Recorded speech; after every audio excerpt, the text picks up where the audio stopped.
Mereka lagi di Museum Nasional. Museum Nasional ini tempat pertama dari Jakarta Walking Tour City Center yang rute 1. Rute City Center 1 ini adalah rutenya Jakarta Good Guide yang pertama. Sekarang kita udah punya 8 rute. Jadi katanya itu rute pertama yang dibikin sama Jakarta Good Guide. Sekarang udah ada 8 rute. Ini katanya rute paling pendek sih. Jadi yang paling panjang itu katanya rute Menteng. Katanya Museum Nasional ini akhir tahun ini mau ditutup karena mau renovasi besar-besaran. Dan akan ditutup selama 3 tahun. Karena gedungnya sudah mungkin tidak memadai kali ya strukturnya. Monumen ini dibikin pada saat peresmian gedung baru ini tahun 2007 sama Nyoman Nuarte. Beliau perupa yang memang terkenal. Ini banyak wajah-wajah gitu, jadi semua banyak kesulitan gitu, tapi pasti akan sampai satu tujuan. Orang ini nggak bawa kacamata, kasihan. Aku sih sudah ready, haha. Di City Tour ini disebutnya Mbok City karena perempuan. Bukan, karena supirnya perempuan. Oh, Iya, semua harus perempuan. lo punya Randita. Kayak kenal kacamatanya. Pada tahu kan kalau bakso ini asal dari mana? Enggak, apa? Maksudnya asalnya dari gimana? Asal konsepnya, model kayak begini. Ini di waktu itu dibawa sama Gubernur Setiyoso waktu beliau lagi studi banding. Ya, beliau lagi ke Bogota, lihat namanya Trans Millennium. Ini jalurnya yang lebih besar. Nah, tapi ternyata sampai hari ini di Bogota itu cuma ada satu line. Jadi sekarang katanya sudah dikatakan bahwa sistem bus di Jakarta itu adalah yang terbesar dan terluas di Asia dan termurah. Karena cuma 3.500. Dari Bekasi ke sini 3.500. Terus jalan-jalan kan, dari Tangerang ke sini juga 3.500. Jadi apa aja tuh di Keks yang Museum Nasional Keks infonya? Gue nggak ngerekam lagi lupa. Kayak gue kayak lebih pengen dengerin gitu terus. Gimana? Oh iya kan harusnya gue rekam. Bener-bener gue ya Museum Nasional. Jadi Museum Nasional itu dibangun oleh yang ngebangun Singapura lah. Gue lupa Siapa namanya. namanya? Ini Raffles. Siapa namanya? Raffles. Nama lengkapnya? Raffles Hotel nggak? Thomas Stamford Raffles nggak sih? Oh, Iya. iya kalau nggak salah itu namanya Itu Raffles. dia yang menemukan kembang Raffles Arnold. Oh iya. Oh, it's the same person yang menemukan Raffles Arnold di. Kalau itu aku tahu. Yang gue agak shock adalah ternyata itu gedungnya dibuat sama Inggris, bukan Belanda. Maksudnya? Kan si Raffles itu orang Inggris. Oh. Terus akhirnya dia pergi lagi ke Singapura, Temasek itu, Belandanya balik lagi nguasain ini. Oke. Now that I don't know. Duh, mana lah tahu gue sejarah-sejarah gini ya. Kayaknya ke Jakarta City Tour, Jakarta Walking Tour. Jakarta Walking Tour City Center 1 itu ada National Museum tadi yang pertama. Lalu ada Court of Constitution, which is Mahkamah MK, Mahkamah Konstitusi. Kamu tahu? Ini, ada ininya. Terus ngirim. Terus habis Mahkamah Konstitusi kita ke Monas, lalu ke Istana Merdeka. Konstitusi ini kan? Ya. Jadi kita udah nyampe di Mahkamah Konstitusi. Oke, jadi kayak dari National Museum, MK, ke Monas, lalu ke Istana Merdeka. Supreme Court tuh apa sih? Supreme Court, pengadilan. Oke. Kejaksaan Agung, bukan? Bukan. Oke, Supreme Court. Terus ke Masjid Istiqlal, habis itu ke katedral. Nanti kita akan masuk ke Istiqlal sama katedral. Oh iya. We'll see ya.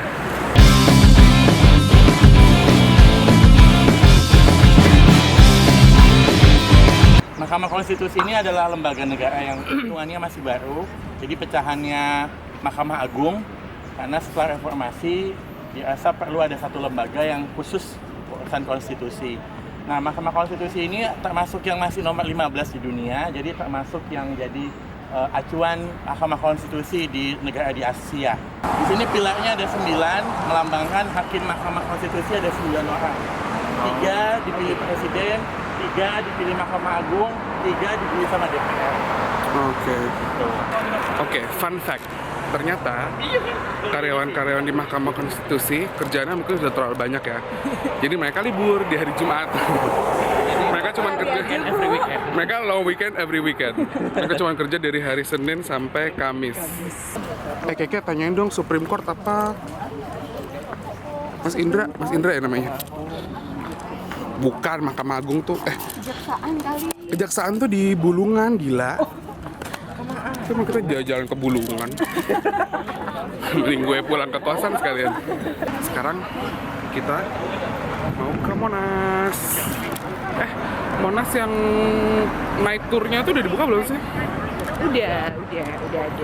Jadi sekarang Monas itu kita bisa naik ke atas pas malam. Jadi kita bisa lihat Sampai jam night 9 deh kayaknya. jam 7 sampai jam 9. Jadi ya buat yang takut ketinggiannya serem sih. Cuman lumayan lah lo ngeliat Iya, Jakarta malam-malam dari gedung paling tinggi di gedung paling tinggi di Ini udah baru Jakarta. Monas. Teman-teman suka lihat ada yang demo di sini nggak? Suka. Kenapa sih? Suka ya. Jadi ini adalah spot paling favorit kalau lagi demo ke istana. Panas banget. Karena ini favorit, jadi akhirnya sama Gubernur Ahok tempat ini dibikin jadi tempat khusus demo, namanya Plaza Kebebasan. Oh. Ya, Nah, ternyata Jakarta Walking Tour ini ada juga yang tour malam. Jadi keliling-keliling museum gitu. Kayak night at the museum. Monumen Nasional ini mulai dibangun tahun 61. Idenya adalah ketika Bung Karno sedang jalan-jalan. Beliau bolak-balik pergi ke Paris. Dia lihat Eiffel. Karena beliau nginepnya di La Concordia, jadi pemandangannya selalu Eiffel. Sama, jadi beliau kepengen sekali Indonesia kan dulu nggak top gitu, terus juga orang nggak ada yang tahu, baru merdeka. Nah, Bung Karno itu kan nggak mau diremehin. Jadi sekitar tahun 60, tahun 61, 62 itu kan banyak sekali proyek pemerintah yang dibangun mercusuar. Jadi memang Bung Karno tuh pengen di Jakarta tuh punya banyak sekali hal-hal yang megah gitu. Dibukalah sayembara semuanya, keluarlah beberapa bangunan. Nah, sampai akhirnya Frederick Silaban yang menang desain seperti ini. Jadi puncak Monas itu ada terdiri dari 50 ton perunggu. Gila Kak, 50 ton perunggu dan 50 kg emas murni. Tadi kata guide-nya sih kita boleh ngambil kalau nggak punya duit. Nah, kalau dari dalam istana Merdeka, emasnya itu kelihatan kayak perempuan lagi megang rambutnya gitu. Perempuan cantik.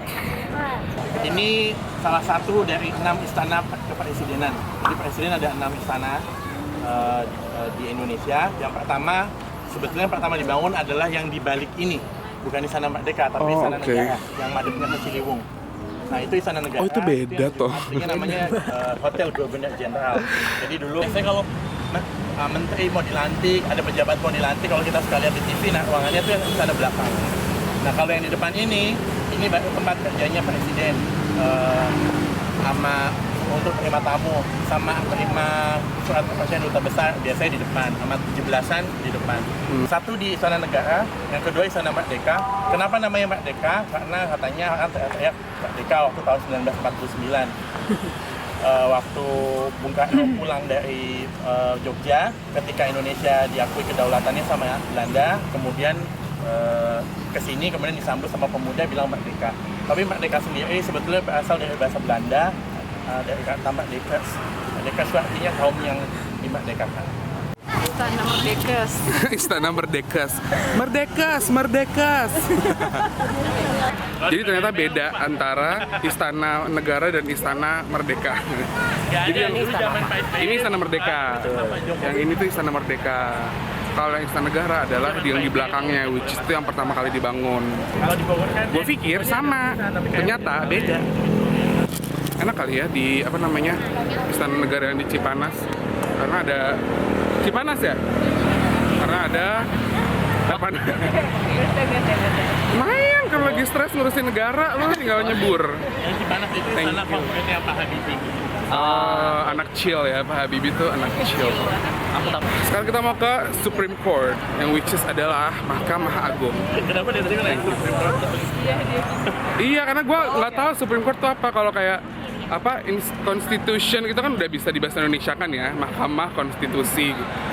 Kalau Supreme Court ruang sidang. Mana yuk? Ini kan, Pitoy. Ini bukan sih gedungnya? Oh iya betul. Ragu, ada keraguan dalam diriku. Peserta tur aku hari ini namanya. Aku udah jadi guide. Iya. Aku kan ahli sejarah. Yang nggak tahu Supreme Court itu apa? Mahkamah Agung ini adalah kekuasaan pengadilan, kekuasaan kehakiman tertinggi di Indonesia. Jadi kalau mulai pengadilan negeri, pengadilan tinggi gitu, nah itu semua runtutnya ke sini. Kalau dulu kan zaman Orde Baru semua tuh kecuali Mahkamah Agung semua di bawah presiden. Tapi sejak reformasi semua di bawah Mahkamah Agung. Yang menghebohkan beberapa waktu lalu adalah ketika Sekretaris Mahkamah Agung rumahnya digeledah dan ditemukan lebih dari 17.000 US dollar di WC-nya. Anjir. Di WC-nya. Jadi kira-kira kalau ada uang cash 17.000 dolar di WC dan hampir masuk di flush closet, kira-kira ada apa ya? Itu ketemu KPK nemuinnya soalnya di closet lagi mau di flush uangnya. Bagi-bagi kayak gitu ya. Kalau berdasarkan rute sih harusnya kita sekarang menuju ke Istiqlal. Nah, ini katanya kita bisa masuk, but we'll see. Gue pernah dulu masuk Istiqlal karena mau nganterin nyokap gue berangkat haji. Tapi cuman, Istiqlal. Tapi cuman dikit doang, terus kayak cuma numpang-numpang adem gitu.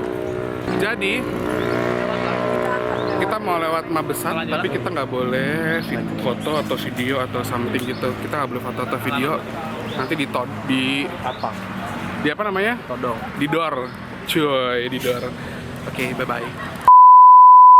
Lagi panas-panas gini ya, walaupun panas sih, tapi kalau ngelihat mie ayam, bakso, ketoprak ya gimana sih ceritanya?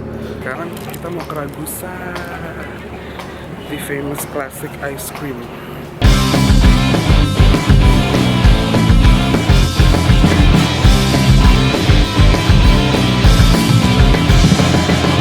Yeay, spaghetti and nougat ice cream. Jadi waktu di Museum Nasional dikasih tahu kalau ternyata di Museum Nasional itu banyak guide-nya itu orang asing justru bule yang tahu banget tentang seluk-beluk sejarah Indonesia. Senin Rabu Jumat. Setiap Senin, Rabu, Jumat tuh museum tentang Indonesia, sejarah Indonesia, yang datang orang Indonesia, tapi yang ngejelasin adalah bule. Jadi baru diceritain, katanya Ragusa itu berasal dari nama keluarga Italia yang dulu usaha ice cream di Jakarta. Tahun 30 buka di Pasar Gambir. Nah, tapi 2 tahun kemudian, which is tahun 32, pindah ke sini nih, tempat yang sekarang. Sampai sekarang lumayan. Nah, tapi di tahun keberapa dia mau pindah? Jadi tadi pokoknya setelah pindah ke sini, karena dia udah tua, dia mau pindah ke Italia, mau pulang for good gitu. Tapi dia mau meneruskan si usaha es krimnya ini. Nah, dia mau dijual. Nah, terus dia nyari mana yang mau beli, nggak ada yang mau beli. Tiba-tiba ada keluarga Chinese yang datang ke sini menawarkan diri. Dia nanya, lo benar mau pulang ke Italia gitu. Terus keluarga Chinese itu bilang kayak, ya udah lo balik ke sana, ini kita jagain, kalau nanti ada yang beli kita kasih tahu gitu. Nah, ternyata dari keluarga Ragusanya bilang, lo benar mau jagain ini gitu kan. Dia bilang iya. Dan ternyata malah alih-alih dikasih deh ke keluarga Chinese yang datang itu, dan bertahan sampai sekarang. Berarti itu mereka sebenarnya cuma pengen kayak usahanya ada terus. Yap. Keren ya? Jadi sekarang yang kerja di sini itu keturunan keluarga Chinese dari yang pertama kali ketemu sama keluarga Ragusa itu. Makanya bukan pada bingung es krim Italia tapi enggak. Iya betul. Itu asal mulanya kenapa kok es krim Italia tapi yang jaga Chinese. Ternyata ceritanya seperti itu. Karena sudah tahu kalau Jakarta City Tour ini akan jalan kaki di pagi hari sampai siang hari. Jadi saya sudah merelakan diri saya untuk menjadi lebih hitam lagi dari sekarang. Saya sudah hitam jadi tambah hitam ya. Jadi udah legowo aja lah, nggak apa-apa. Ini apa ya? Sekarang kita menuju Istiqlal. Kok gede banget? Ya kenapa emang kalau dia punya tembok gede? Memang. Ini dulunya adalah benteng Batavia. Jadi ini dulu benteng Batavia, di sebelah sana ada Taman Wilhelmina. Maka nanti teman-teman bisa lihat masjid ini dikelilingi sama sungai. Itu ciri-ciri benteng. Biasanya kalau ada benteng depannya pasti ada aliran air. Oke. Nah, makanya ini salah satunya dulu idenya Bung Karno adalah biasanya kalau di kerajaan kesultanan itu pasti keraton, alun-alun, sama ada masjid. Biasanya kayak gitu selalu. Nah, waktu itu Bung Karno nyari tempat, dia bilang pengen ada 3 syarat itu dan satu lagi tambah mesti dekat gereja. Nah, ketemulah ada katedral di depan sana. Jadi katanya tempat yang paling tepat tuh ya di sini ini. Nah, jadi tahun 60-an itu dibikinlah grand design masjid ini. Dilombakan, disayembarakan tentang masjid ini. Masjid Istiqlal ini memang sudah didesain namanya Istiqlal karena dalam bahasa Arab artinya merdeka. Nah, Istiqlal itu dalam bahasa Arab merdeka. Nah, tahunnya yang menang sayembara ini adalah beliau orang yang sama mendesain Monumen Nasional, Frederick Silaban. Beliau adalah seorang Kristen yang taat. Ini adalah masjid terbesar di Asia Tenggara dan masjid terbesar ketiga di dunia. Bapak Soekarno adalah bapak image ya. Dia mau membuat Jakarta tuh lebih megah. Bangun Monas, bangun Istiqlal, masjid terbesar ketiga di dunia. Buat yang tidak berpakaian syar'i, kita harus pakai mana sih cahayanya? Kita harus pakai robe. Oh ini nih. Kita harus pakai robe kayak gini.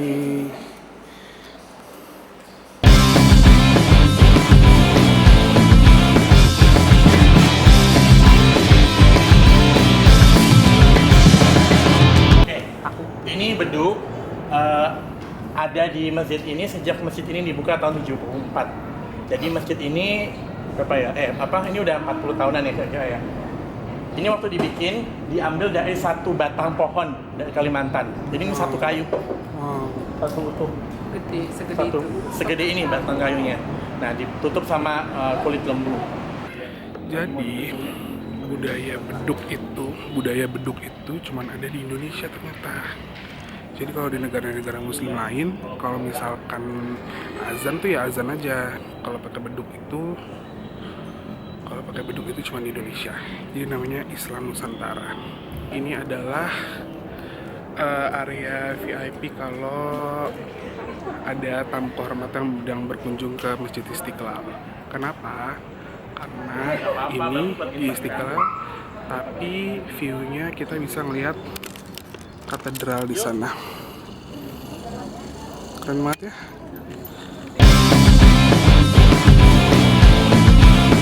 Masjid Istiqlal sudah selesai. Sekarang ke last stop, yaitu gereja katedral, which is di seberangnya Masjid Istiqlal langsung.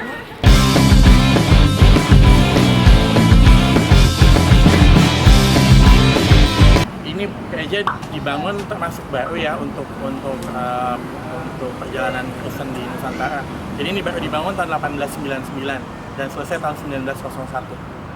Jadi zamannya Hindia Belanda kan Katolik dilarang karena agama negaranya kan Kristen ya. Jadi semua Katolik dilarang. Cuman waktu itu ketika Perancis mulai masuk di sini, dulu kan ada di Hindia Belanda tuh kan sempat dikuasai sama Perancis. Karena waktu itu Belanda sedang dijajah sama Perancis. Nah, jadi waktu itu Daendels itu adalah kayak anak kesayangannya Napoleon. Nah, dia dikirim ke sini untuk selama 45 tahun. Sampai Napoleon kemudian dikirim ke Polandia. Nah, ketika Napoleon di sini, dia membolehkan Katolik berkembang di Hindia Belanda.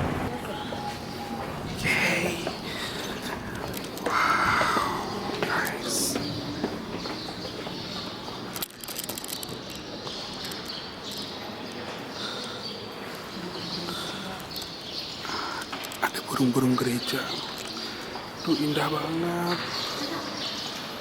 Cuma di sini gereja, di altarnya ada Pancasilanya. Bahkan di sebelah kirinya ada Tulisannya amalkan Pancasila.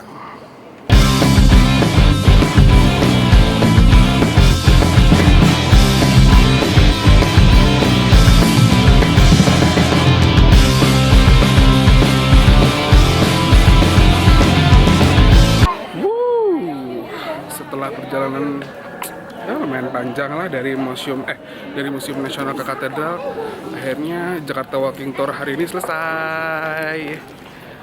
Gue penasaran untuk ikut rute yang lain sih. Mudah-mudahan nanti abis ini gue bisa ngikutin rute yang lain. Sekarang matanya sudah dikasih makan, tinggal perutnya belum dikasih makan. Kita mau cari apa, Pitoy? Ketoprak. Gue pengen ketoprak sama bakso. Thank you.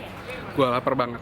Jadi semua tour guide tadi mereka bukan ahli sejarah, tapi cuma tour guide. Jadi kayak mereka hobi aja. Jadi nggak totok inget apapun apa seluk beluk detailnya gitu. Cuman ya tahu. Tapi yang jelas lebih tahu dari kita semua yang nggak tahu sejarah ini gitu. Dan mereka volunteer. Jadi secara sukarela. Bikin Jakarta Walking Tour gitu. Jadi tadi kita pay as you wish gitulah, kita berapa donasinya, apresiasi untuk pekerjaan mereka. Terima kasih Mas Farid dan teman-teman untuk Jakarta Walking Tour.